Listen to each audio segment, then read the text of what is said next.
Welcome back to my channel only sociology. কাস্টের প্রথম class তোমরা আশা করি অলরেডি প্রত্যেকে দেখে নিয়েছো। যারা দেখোনি তারা অবশ্যই ডেসক্রিপশন বক্স থেকে লিঙ্ক নিয়ে ক্লাসটি দেখে নাও। এবং আজকে আমরা আলোচনা করব কাস্টের যেটা সেকেন্ড ক্লাস। আমরা একটু ডিলে করলাম ক্লাসটা, ব্যক্তিগত কিছু কারণের জন্য আমি কয়েকটা দিন একদম ভিডিও আপলোড করতে পারিনি। তার জন্য আমার প্রতিদিন রেগুলার যারা ফলো করো আমার চ্যানেলকে তাদের কাছে আমি সত্যি ক্ষমাপ্রার্থী। তো তোমাদের এই উইকের মধ্যেই আমরা টোটাল কাস্টটা শেষ করে দেবো। অর্থাৎ কাস্টের যে 3টি ক্লাসের মধ্যে শেষ করব বলেছিলাম সেটা হয়তো 4টে ক্লাস হতে পারে।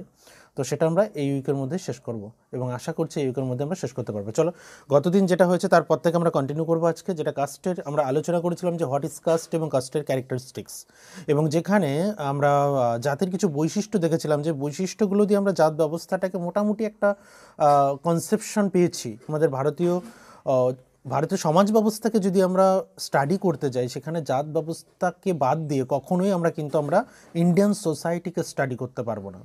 সো অবশ্যই আমাকে প্রথমে ইন্ডিয়ান সোসাইটিকে স্টাডি করতে হলে কাস্ট সিস্টেমকে জানতে হবে। সেখানে কাস্ট সিস্টেম সম্পর্কে আমাদের একটা আইডিয়া এসছে, এবং আজকে যে বিষয়টা নিয়ে আমরা ক্লাস নেব সেটা তোমরা অলরেডি থাম্বনেইলে দেখে নিয়েছো, যে বর্ণ এবং জাতি। বর্ণ কি, জাতি কি, এবং বর্ণ এবং জাতির মধ্যে ডিফারেন্সেস কি।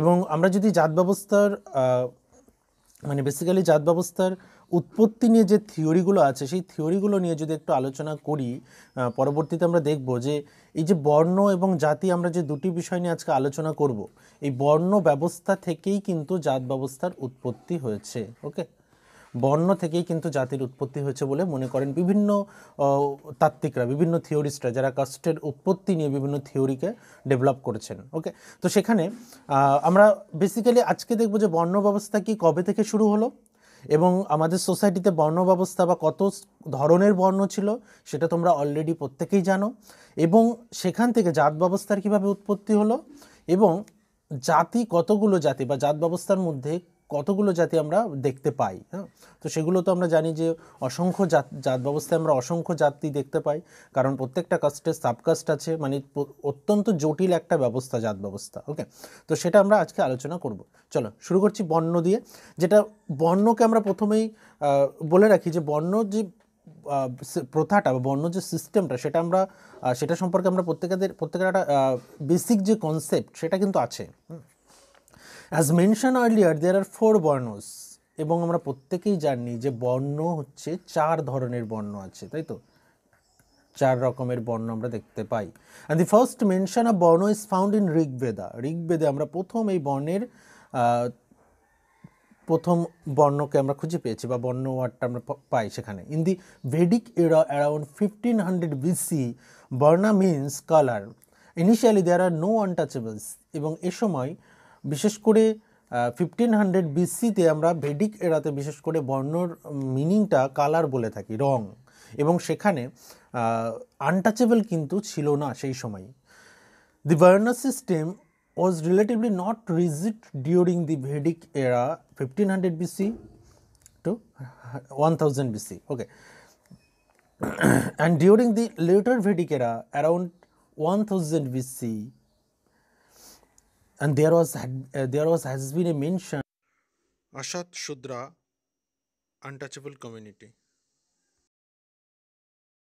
Okay, then এখানে thus untouchable started around 1000 BC, around 2nd century BC to 1st century AD, and because of diversified occupations and several occupational group emerged and came to be known by different jatis.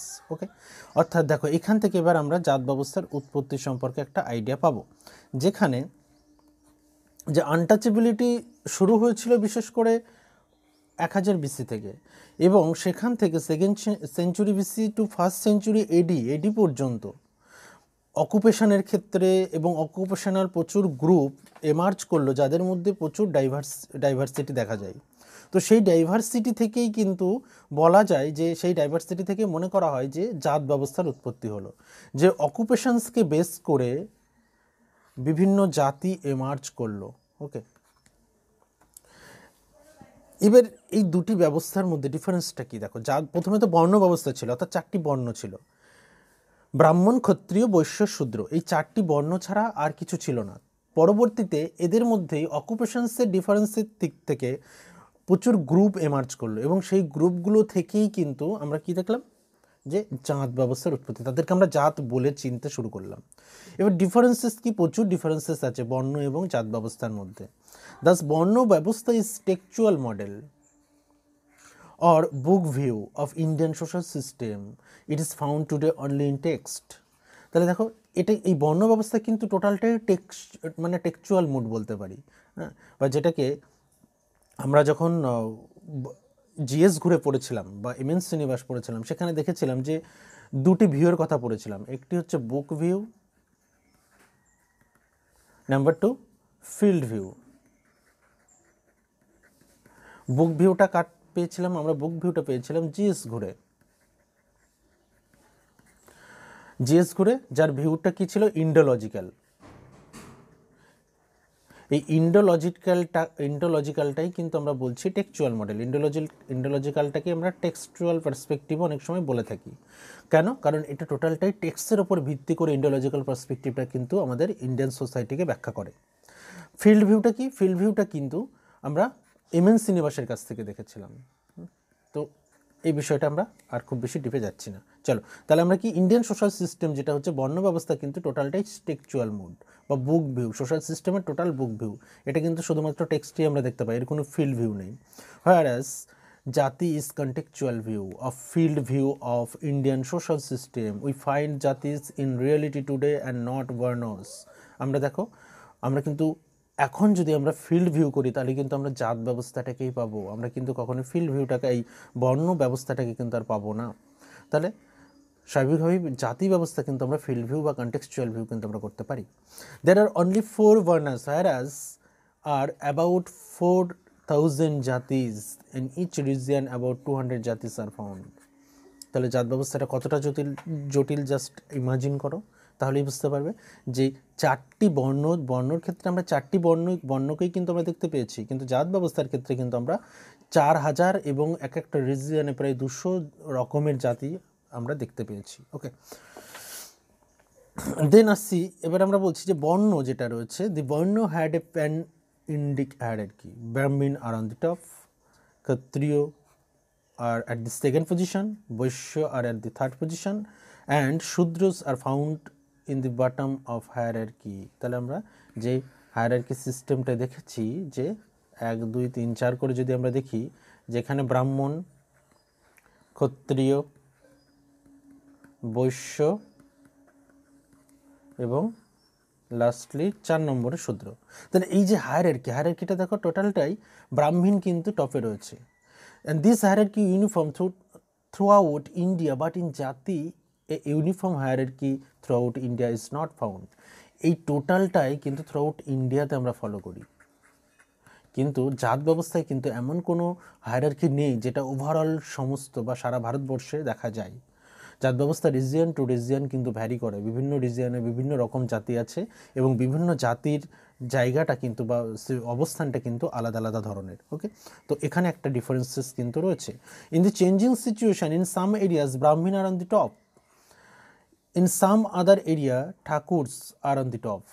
তাহলে আমরা যদি দেখি যে changing সিচুয়েশনে ব্রাহ্মণ কোনো জায়গায় টপে রয়েছে, আবার কোনো জায়গায় ঠাকুরস বা যাদের রাজপুত বলি রাজপুতরা টপে রয়েছে। Today even in the Dalit are found on the top in some areas. Even এখনও মানে আমরা বর্তমান সিচুয়েশনের বা বর্তমান সমাজ ব্যবস্থার কথা যদি বলি, চেঞ্জিং যে সিচুয়েশন সেখানে কিন্তু দলিত টপে থাকছে, দলিতদের টপে থাকার কথাই নয়। তাহলে দ্য সেকুলার যে ক্রাইটেরিয়াটা রয়েছে, the secular criteria economic and political both are found in the জাতি সিস্টেম, যেটা কিন্তু আমরা বর্ণ সিস্টেমের মধ্যে আমরা কখনোই দেখতে পাইনি। ওকে, বর্ণ সিস্টেমের মধ্যে এই 4 ধরনের বর্ণ, যেখানে ব্রাহ্মণ টপ, সেখানে প্রত্যেকটা সারা ভারতবর্ষে এই বর্ণ ব্যবস্থা ব্রাহ্মণরা টপেই থেকেছে এবং শূদ্ররা সব থেকে লো বা বিলোতে থেকেছে। On the other hand, in বর্ণ ব্যবস্থা রিচুয়াল ক্রাইটেরিয়া ইজ ফাউন্ড। আবার কি একই সঙ্গে দেখো বর্ণের মধ্যে রিচুয়ালস আছে, রিচুয়াল ক্রাইটেরিয়া আছে। ইন বর্ণ ব্যবস্থা initially untouchable are not found, they are placed outside the বর্ণ ব্যবস্থা, whereas in জাতি ব্যবস্থা আনটাচেবলস আর an integral part of the system. আমরা প্রথমেই বলেছি যে একদম শুরুতেই যে ইনিশিয়ালি বর্ণ ব্যবস্থার মধ্যে আমরা কখনোই কিন্তু আনটাচেবলকে দেখতে পাইনি, যেটা আমরা 1500 BC-তে স্টার্ট হয়েছিল বা বর্ণ ওয়ার্ডটার সঙ্গে আমরা যখন পরিচিত হলাম, সেখানে কিন্তু কোথাও আমরা আনটাচেবলকে খুঁজে পাইনি। কিন্তু জাতি ব্যবস্থায় কিন্তু আনটাচেবল একটা integral part of the system. আনটাচেবলটি কি? যাদেরকে আমরা পঞ্চম বর্ণ হিসেবে দেখেছি, এটা কিন্তু জাত ব্যবস্থার মধ্যে। ওকে, এটা কিন্তু কখনোই আমরা বর্ণ ব্যবস্থার মধ্যে কিন্তু দেখিনি। বর্ণ ব্যবস্থার মধ্যে মূলত 4টি বর্ণকেই আমরা দেখতে পেয়েছি, যেটা ঋগ্বেদে দেখতে পেয়েছি। ইন বর্ণ ব্যবস্থায় person status was not changeable, whereas in জাতি ব্যবস্থা one can change one's status with improved socio-economic conditions. Thus one should not take Varna জাতি simultaneously. তাহলে সিনোনিমাসলি, তো সিম্পলি আমরা বর্ণ ব্যবস্থার কথা যদি বলি, যে একটা ব্যক্তির বর্ণ ব্যবস্থার যে স্ট্যাটাস, সেটা কিন্তু কখনোই চেঞ্জেবল নয়, নট চেঞ্জেবল। একজন ব্রাহ্মণ মানে সে ব্রাহ্মণই রয়েছে, বর্ণ ব্যবস্থায় চেঞ্জ করতে পারছে না। কিন্তু জাতি ব্যবস্থার মধ্যে কি হচ্ছে, one person can change her or his status with improving socio-economic condition. দেখো যে সোশিও ইকোনমিক কন্ডিশনের ইমপ্রুভের মধ্য দিয়ে সে কিন্তু জাত ব্যবস্থায় তার পজিশনটাকে ডেভেলপ করতে পারছে বা তার পজিশনটাকে চেঞ্জ করতে পারছে। কিন্তু আমরা কখনোই কিন্তু সেটা বর্ণ ব্যবস্থার মধ্যে দেখতে পাচ্ছি না বা দেখতে পাইনি। Thus one should not take বর্ণ জাতি সিনোনিমাসলি। ওকে, তো সেই ক্ষেত্রে আমরা বলতে পারি যে বর্ণ আর জাতি কখনোই কিন্তু এক নয়, এই দুটোই ডিফারেন্ট কনসেপ্ট। বর্ণ ব্যবস্থায় যেখানে কোনো রকম চেঞ্জেবল সিচুয়েশন ছিল না, চেঞ্জিং প্যাটার্ন আমরা কিছু দেখতে পাইনি, কিন্তু জাত ব্যবস্থায় কিন্তু প্রচুর চেঞ্জেস এসছে। ইভেন তোমরা যদি কন্টেম্পোরারি সোসাইটির বিভিন্ন ঘটনাগুলোর দিকে নজর রাখো, তাহলে তোমরা খুব ভালোভাবে সেগুলো উপলব্ধি করতে পারবে যে জাত ব্যবস্থায় কিন্তু অনেক শিথিলতা এসছে। তো আমরা পরবর্তী দিনে সেই ক্লাসটায় আলোচনা করব জাত ব্যবস্থার পরিবর্তন কী এসছে, যে জাত ব্যবস্থা আগে কেমন ছিল আমরা সেটা তো মোটামুটি বৈশিষ্ট্য দিয়ে অনুধাবন করতে পেরেছি, যে জাত ব্যবস্থার সিচুয়েশনটা বা জাত ব্যবস্থার চিত্রটা আমাদের ভারতবর্ষে কেমন ছিল, এবং একই সঙ্গে বিভিন্ন গল্প, বিভিন্ন ঘটনার মধ্যে দিয়ে প্রত্যেকের কাছে আমাদের কাছে একটা ধারণা আছে জাত ব্যবস্থা সম্পর্কে, কিন্তু জাত ব্যবস্থার বৈশিষ্ট্যগুলো সম্পর্কে আমাদের ধারণা ছিল না, সেগুলো আমি তোমাদের আগের ক্লাসে দিয়ে দিয়েছি। তো এবার নেক্সট ক্লাসে আমরা কি দেখব? নেক্সট ক্লাসে আমরা দেখব যে সিম্পলি জাত ব্যবস্থার কি পরিবর্তন এসছে। কন্টেম্পোরারি সোসাইটিতে আমরা প্রচুর পরিবর্তন দেখতে পেয়েছি, যে পরিবর্তনগুলো কিন্তু আমরা পরিবর্তনগুলোর সাথে আমরা মানিয়ে নিয়েছি, আমরা মানিয়ে নিয়ে সেই চেঞ্জিং স্ট্রাকচারটাকে নিয়েই কিন্তু চলছি। আমরা জানি যে আমাদের ইন্ডিয়ান সোসাইটি সোসাইটি ডায়নামিক, তো ডায়নামিক হওয়ার কারণে আমাদের সোসাইটির প্রত্যেকটা পার্ট চেঞ্জ হচ্ছে, সেখানে জাতি ব্যবস্থার যে কন্টেম্পোরারি পরিবর্তন সেটাও কিন্তু স্বাভাবিক। তো সে কারণেই আমরা জাত ব্যবস্থার পরিবর্তনটা দেখতে পাচ্ছি এবং সময় বা সিচুয়েশনের সঙ্গে সঙ্গে আমরা মানিয়েও নিতে পারছি। ওকে, সো থ্যাংক ইউ।